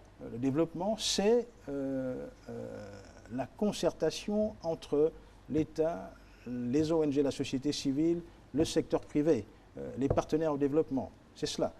Il faut que tout ce monde-là, chaque fois qu'il y a de gros enjeux, se retrouve autour de la table pour discuter et parvenir à des solutions qui sont au mieux. La suite, Tatiana Minko. On sera à cheval entre forêt communautaire et érosion côtière, Monsieur le ministre. Ouais. Alors, pour une communauté X ou Y qui voudrait se voir attribuer une portion de forêt pour exploitation, ouais, quelles sont les obligations à remplir? Il faut d'abord se constituer en association reconnue. Première chose, faire une demande au ministère qui examine la demande, qui va commissionner une mission sur le terrain pour localiser, s'assurer que la portion de forêt qui peut être attribuée n'est pas en conflit avec un permis forestier qui serait aux abords, et ensuite convenir avec l'association d'un plan d'aménagement et de gestion. Nous savons que ces procédures-là sont parfois coûteuses. Nous sommes en train d'étudier les meilleures possibilités pour que ça ne soit pas un coût exorbitant pour les populations et pour les encourager, n'est-ce pas, dans cette voie. Et nous voulons dire aussi une chose, c'est qu'il ne faut pas que les forêts communautaires soient perçues seulement comme des opportunités d'exploiter le bois, de faire du bois d'œuvre. La réalité, c'est qu'elles doivent être l'opportunité de mener d'autres types d'activités génératrices de revenus. On peut y faire de l'apiculture, on peut y faire de la sylviculture, de l'agroforesterie, et ainsi de suite. Et depuis le lancement de l'activité, combien de communautés comptent-on déjà? Alors, je sais que nous sommes déjà présents dans les provinces de l'Estuaire, de Logo et Vindo, je crois du Wallentem aussi. À ce jour, nous avons, je crois, 7 forêts communautaires qui ont déjà été attribuées. Il y a un certain nombre de dossiers qui sont en cours d'étude, mais je pense que le processus est bien en marche. La suite. Pour peu que les populations, nos compatriotes, saisissent vraiment l'intérêt et le potentiel de ce programme. Alors, vous aviez évoqué tout à l'heure le 4e pilier du plan stratégique Gabon émergent, qui est le Gabon bleu. Oui. Et justement, pour renforcer ce pilier, le chef de l'État a décidé la création des parcs marins. Oui. Donc, en cédant de 1 à 23% des eaux territoriales dans la zone économique exclusive et de la surface océanique. Or, il se pose qu'aujourd'hui, cette décision pose pas mal d'inquiétudes parce qu'il y a un équilibre délicat qu'il faut maintenir au niveau des zones de pêche communautaire et des zones commerciales. Alors, comment justement jongler au niveau de cet équilibre? Alors, Guy Frey, Monsieur le ministre, s'il vous plaît, gardez le fil de vos idées. Nous allons très rapidement prendre une question qui va dans le même sens. C'est une question d'un compatriote. Elle est adressée à vous, bien entendu, Monsieur le ministre. Oui. Quelle est la signification du Gabon vert et le Gabon bleu? Pouvez-vous expliquer ces deux pans, le Gabon vert et le Gabon bleu? Le Gabon vert, c'est la vision, si vous voulez, si on parle en termes de piliers, c'est un des piliers de la vision stratégique du président de la République qui s'est traduite par le plan stratégique Gabon émergent. Alors, que recouvre ce Gabon vert? C'est d'abord l'exploitation durable de nos ressources naturelles. C'est la préservation de nos écosystèmes et de la biodiversité.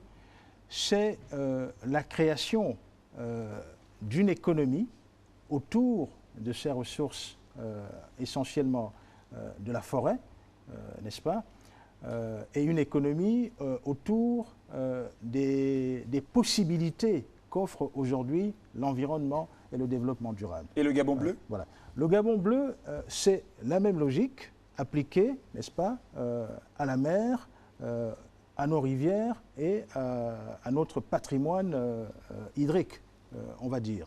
Alors, pour justement embrayer avec la question de Guy d'Angoubian. Avec la question, il faut voir aujourd'hui le Gabon bleu comme une architecture institutionnelle qui permettra de capitaliser, de développer tout le potentiel qu'il y a dans nos fonds marins et nos rivières.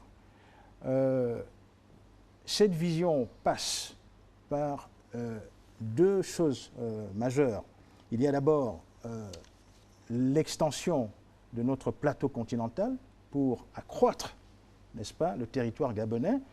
La requête a déjà été déposée à la commission d'extension du plateau continental aux Nations Unies. Nous attendons que cette décision soit prise. Donc, après cette décision, le Gabon sera plus étendu que sa zone économique exclusive. Ça, c'est la première chose. La deuxième chose, c'est donc la création de ces parcs marins pour préserver, n'est-ce pas, les écosystèmes fragiles marins de notre pays qui regorgent d'une biodiversité excellente qui peut être un atout d'écotourisme. La troisième chose, c'est de faire en sorte que nos ressources halieutiques soient mieux exploitées, ne souffrent plus de l'exploitation illicite qu'on a observée pendant quelques années, notamment au niveau des bateaux pirates qui venaient pêcher au large de nos côtes. Voilà pour l'essentiel les enjeux, n'est-ce pas, de ce qu'on peut appeler le Gabon bleu. Il y a bien sûr les enjeux liés à toutes les richesses, à toutes les ressources qui peuvent se retrouver dans nos fonds marins lorsque on aura procédé à cette extension du plateau continental du Gabon. Ce qui veut dire que le problème lié à la pêche communautaire est vidé dans ce cas. Alors, on ne peut pas ne pas prendre en compte les préoccupations des populations dans le cadre de la pêche communautaire. D'ailleurs, vous posez aussi un autre problème qui est tout aussi important, c'est la possibilité de la pêche dans certains parcs, comme c'est le cas à Pongara. Ce qui est important, c'est toujours de faire en sorte que l'exploitation ou l'accès à ces ressources-là se fasse de manière réglementaire, légale, mais surtout pour le bénéfice des populations, mais pas pour le bénéfice de ceux, n'est-ce pas, qui les exploitent pour des fins personnelles ou des fins criminelles. Nous allons au terme de cette émission. Je vous accorde encore 2 questions. Monsieur le ministre, le Code forestier en phase de révision actuellement met un accent majeur sur la généralisation de l'aménagement de tout le secteur forestier. Alors, qu'est-ce que ça implique concrètement, l'aménagement du secteur forestier, et où en est-on avec le processus? Alors, c'est un processus qui est là depuis, qui a été instauré depuis la loi de 2001, qui est en vigueur aujourd'hui. Lorsqu'un certain nombre de réformes a été introduites dans le secteur. Alors, l'aménagement, c'est de faire en sorte que nos forêts soient exploitées de manière durable. La définition qu'on donne toujours de l'aménagement, c'est de dire d'exploiter les forêts d'une manière à un rythme qui ne compromette pas, n'est-ce pas, les fonctions essentielles de ces forêts-là pour les fonctions économiques, les fonctions écologiques, pour les générations présentes et pour les générations futures. En gros, c'est cela l'enjeu de l'aménagement. Comment ça se passe exactement? C'est que lorsqu'on attribue une concession forestière, l'entreprise ou l'opérateur est tenu d'abord de faire des inventaires pour qu'on sache ce qu'il y a dans cette forêt. Il est tenu de